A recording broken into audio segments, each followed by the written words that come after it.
Okay, so there's been a lot of people that have been going up with the whole, the iPhone removing the audio jack from the newer iPhone, and my simple solution to you would just be this: buy the last version of the phone that has the audio jack instead of paying $160 or whatever the upgradable feature will have.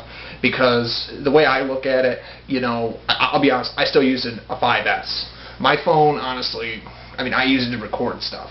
The camera on that phone is good enough.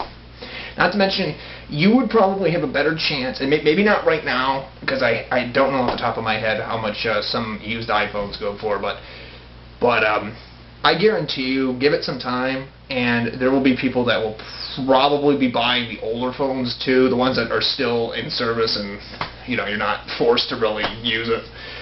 You don't really need, like for the audio jack, you really don't need one at the moment. Unless you absolutely have to, then I would recommend just getting an older version, but it still has like everything you need on it. Because believe it or not, unless people make their own, that's another possibility. People say, oh, you can't hack the iPhone, but look at all the apps people have made, and look at all the jailbreaks they came out with. And Apple makes, the problem is Apple just does it on purpose. They have the technology, and again, put aside what the interviews you hear from them, but they make billions of dollars anyways just selling you the same old technology, essentially. They just slowly upgrade it. It's what we like to refer to in the world of technology as suppressing technology.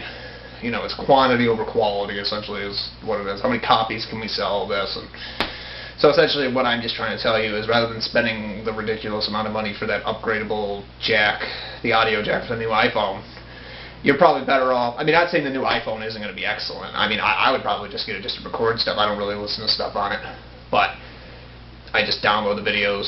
Like, I record the videos, put them on my phone, and then, I watch them on my computer, or I watch them online after I put them on the internet.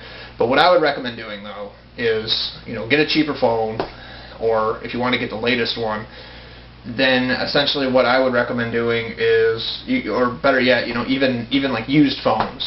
People are selling like 5S is probably a lot less than maybe $160 or whatever they are now. And if not, I give it time. They will come down in price. Unless, of course, people start buying those because they don't like this phone, then those go up in price because of supply and demand. But I don't know. I'd have to take a look at what they sell for. But my point is, though, you'd be surprised, though, that whether there's a third party that eventually comes out with their own that actually works for the iPhone, because Apple can't control everything, and there's no way they can control everything. They already have enough money, and realistically, my point is just this: just if you want an audio jack for your phone, just find a way to make one, or find a way to make it possible without having to pay a ridiculous amount of money.